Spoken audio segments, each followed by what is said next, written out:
What's up, guys? It's your boy KFP23 on the Watch, and I'm back in another video. And today, we're talking about how the OKC Thunder blew a 3-1 lead to the Warriors back in 2016. Hey, I'm a Warriors fan, and you know it. I don't have a jersey on right now, but hey, Russell Westbrook, Kevin Durant, back in 2016, trash. Hey, I'm not gonna. Hey, I can't say much. We also proceeded to lose a 3-1 lead, but hey, we went to the finals, and that's all that matters. 7-3 and we live. Okay. Let's get in the video. I'm incredibly interested and intrigued by the fact that Kevin Durant is gone, because now we're going to get an opportunity to see the guy who is considered to be the alpha male in terms of his approach, desperate to want to be that guy. Now this is going to be handed to Russell Westbrook. And so the question is he going to require another surgical procedure to either put... Wait, I'll be right back. The Stephen Curry jersey's back. I just want to have to put it on real quick. Put in a bigger screw or a plate and bone graft this fracture, or do they just back him off for the rest of the year, let this thing heal completely, and then allow him to play next season? Westbrook essentially saying he doesn't care about that individual award. Skip Bayless, are you buying it? I am not buying it. I believe he badly wanted to be the All-Star Game MVP, and he was. I believe he became enamored of, if not obsessed with, triple doubles. Kevin, with your free agency all year long, the fans around here obviously want you back. Do you want them expressing how much they want you back, or do you already know, or would you rather not hear anything from the public? If that's something I can't control. The 2016 Oklahoma City Thunder are actually one of the most important teams of the last decade. This is a team that featured the first and the last of the Sam Presti MVP draftees, and this team created so much of what we've seen after this historical year. As crazy as it sounds, if it weren't for this team, I don't think we get arguably the greatest team ever with the KD Warriors. I don't think we see a player average a triple-double for 3 consecutive seasons with a free Russell Westbrook. LeBron may actually have a few more rings. Kyrie may have never left Cleveland had he not met such a powerhouse in 2017. James Harden may be a champion. So many what-ifs that stems from this one team in small market Oklahoma City. The Warriors were obviously great pre-KD. They won 73 games. But with KD, they were damn near unbeatable. And the best basketball ever. Not gonna lie, say in a lifetime ever. That was beautiful basketball. People hated us. The league hated us. People outside the league hated us. We ruined basketball with our beautiful basketball. And the ripple effect that super team created around the league all starts with the 2016 Oklahoma City Thunder. Now, to get a better understanding of the 2016 Thunder, you have to know a little bit about the 2015 Thunder. When you think about the early 2010s OKC Thunder, it's always so many what ifs with a team that literally drafted 3 future MVPs consecutively. But the reality of the situation is, after they lost James Harden in 2012, this team really only had 2 realistic cracks at a championship. In 2013, Russell Westbrook got hurt with the infamous Patrick Beverley play. That obviously ended their season a little prematurely. And in 2015, Kevin Durant, their best player, fresh off an MVP season, he just wasn't healthy. He entered that year with a Jones fracture in his foot, which ultimately caused him to miss the first 17 games, and this injury really lingered. He tried to come back and play, and he played well. He played 27 games, and he put up great numbers, but there was just too much uncomfort and not enough progress for him to really get into the flow of an 82-game season grind plus a possible playoffs. I've always said this. This right here, this one particular season, was always the beginning of the end of the KD Russell Westbrook era. Like Stephen A said, we all were curious as to what Russell Westbrook could really do as the true number one. He always had the more alpha personality, but could his game actually carry a team? When Russ got to taste for 1 year what it felt like to be the clear man without KD, I truly believe he fell in love with it, and he saw how dominant he could be. In the games Russ played with KD that year, look at what he averaged. Look at how many shots he took. Look at his usage rate. Now look at those exact same numbers without KD. Usage rate historically high, averages damn near the same as his MVP year. He was clearly trying to make a point as that team fell just short of the playoffs. That season, without Kevin Durant, Russ led the league 30. I'm not gonna lie, he averaged 30. I'm not gonna lie. Russ without KD, amazing. in scoring, usage rate, field goal attempts, turnovers, and he was second in PER. What makes this Russ season without KD even more fascinating is the free agency situation for both players. The following season summer, which was 2016, Kevin Durant was set to be a free agent. The following season summer, which was 2017, Russell Westbrook was set to be a free agent. So it was really starting to become a question as to whose team really was it. And that one Russell Westbrook year without KD obviously made that question a lot more interesting. They should do it, because if you have all four of those guys, Clay, Draymond, Steph, and KD, one of them could get hurt in the playoffs and you could still win. Whereas the Thunder, when they lost Harden, Ibaka gets hurt, Westbrook gets hurt, Durant, they're toast. They have no chance.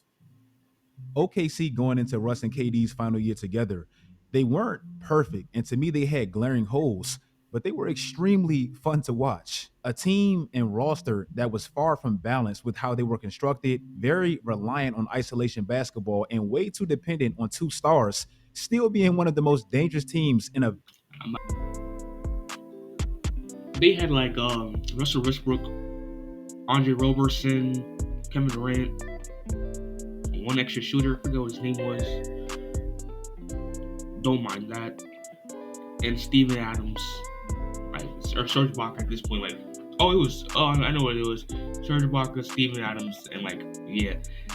Outside of Kevin Durant and Russell Westbrook, there was no shot creation on that team. That's why Kevin Durant left.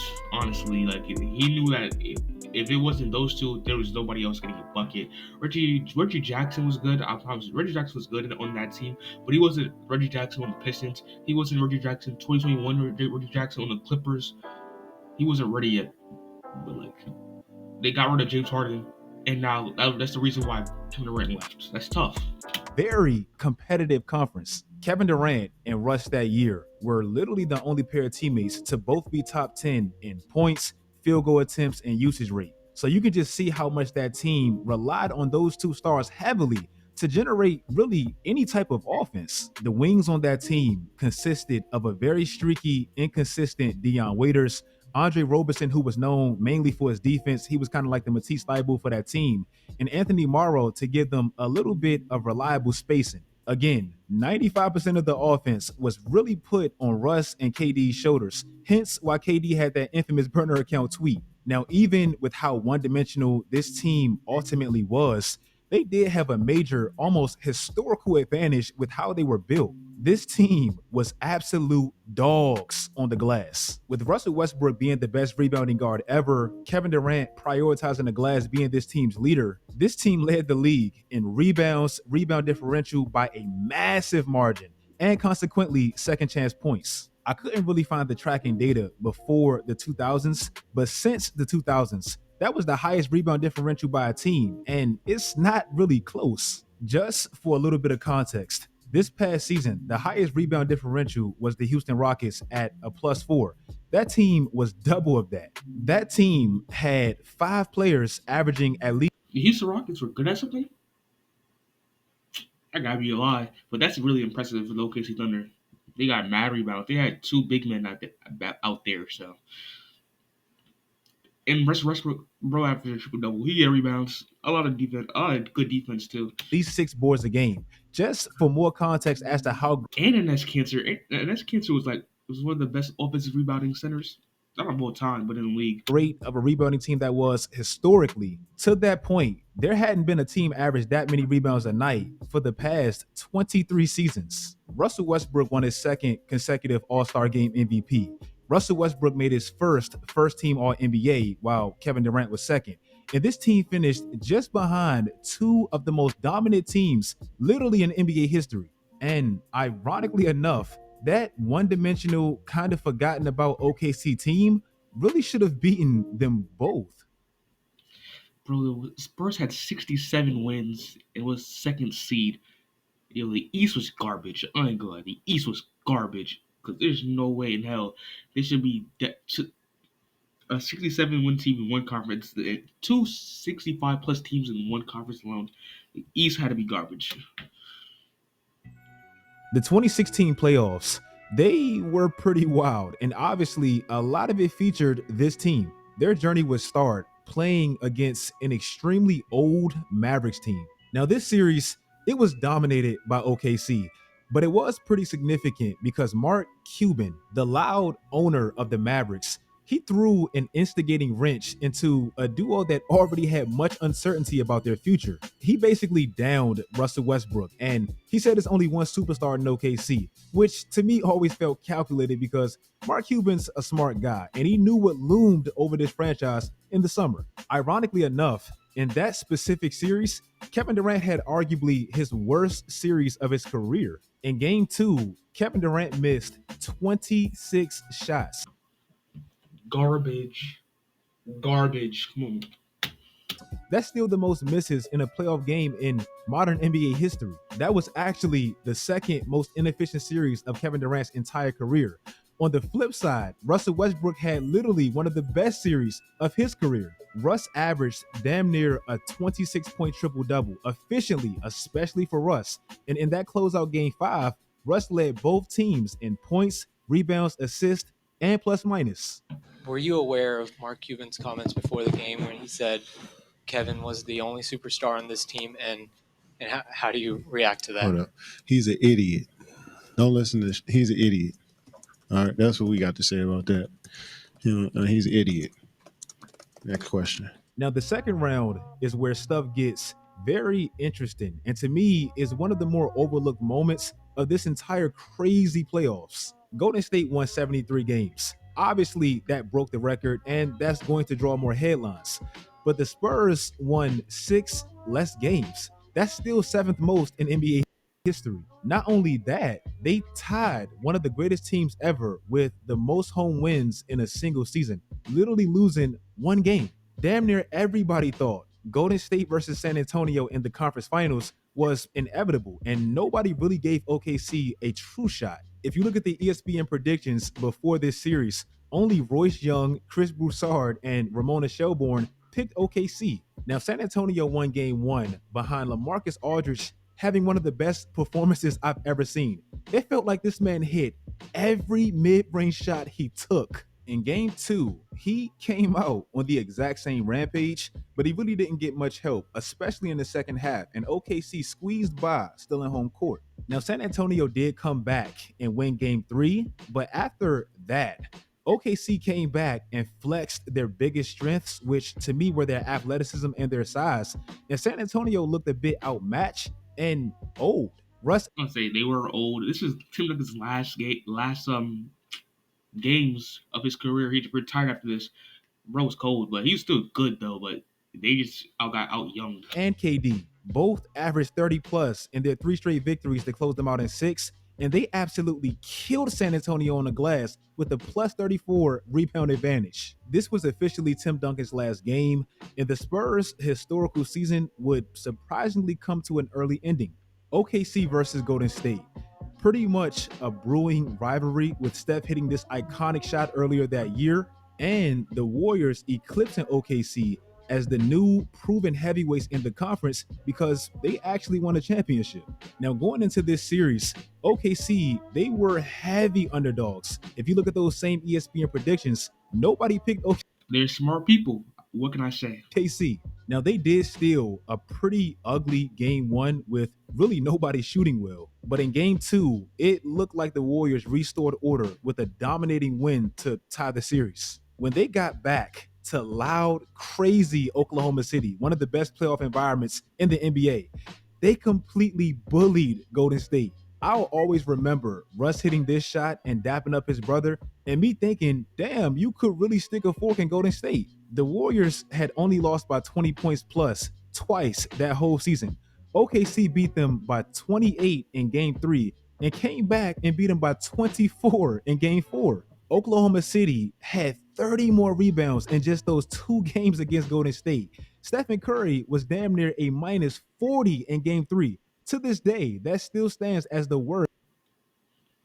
But pre 3-1, he was garbage that series. I will admit he was bad. There's a lot of bad games from Klay Thompson and him. Of his entire playoff career. But in games 5 through 7, the infamous blown Russell Westbrook and Kevin Durant were garbage 5 through 7 though. I don't want to hear it. Garbage, trash. league games. The your turn, my turn isolation basketball, it hit its absolute peak for that team, and they never had a plan B. In those 3 devastating losses, between the 2 of them, they were shooting 52 times a game and collectively hitting under 40% of them. Meanwhile, Klay Thompson had one of the greatest, most iconic playoff games Michael Jordan, Tyson, Game 6. ever with Game 6. And he and Steph, in those 3 historical comeback wins, they averaged a pretty efficient 60. Now, I respect KD, and I completely understand why he felt like he had to leave Russ to really elevate and win in his career. But you could never blame Russ solely for that meltdown. Well, I'm viewing it as the weakest move I've ever seen from a superstar. Plain and simple. That's just how I look at it. As we all know, on the 4th of July, Kevin Durant released this letter announcing that he's joining the Warriors, the team he just led 3-1 against and blew a chance at the finals. And the rest is history. Now, I always wondered exactly what OKC could have done had KD stayed. The roster looked like it was about to significantly improve the moment KD left. Oklahoma City traded for Victor Oladipo at the draft. And Al Horford, he was on the cusp of joining OKC had KD stayed. Enes Kanter and Andre Roberson, they were both somewhat unplayable against Golden State. So those 2 were major upgrades. The 2016 Oklahoma City Thunder, believe it or not, they're one of the most important teams in NBA history. Andre Iguodala, he said that team was the best that whole 2016 season. And man, if they just capitalized on what he saw, how different would history really look? Did the fact that not only Kevin left, but it was to Golden State, did that make it sting even more? Sting for who? You? It was the most hated man on the planet. The end. That's a great video. Please like this video, subscribe to my channel and this channel. We have 4 rings. If honestly, if they stayed together, I still don't see them beating 2016 Cavs. Honestly, I don't see. I don't know. Andre Robertson will probably got the same treatment, and his kids will probably get the same treatment. Cause Tristan Thompson, I don't know. They still suck in my eyes. But hey, I'm KB23 on the YT, and I'm out. Peace.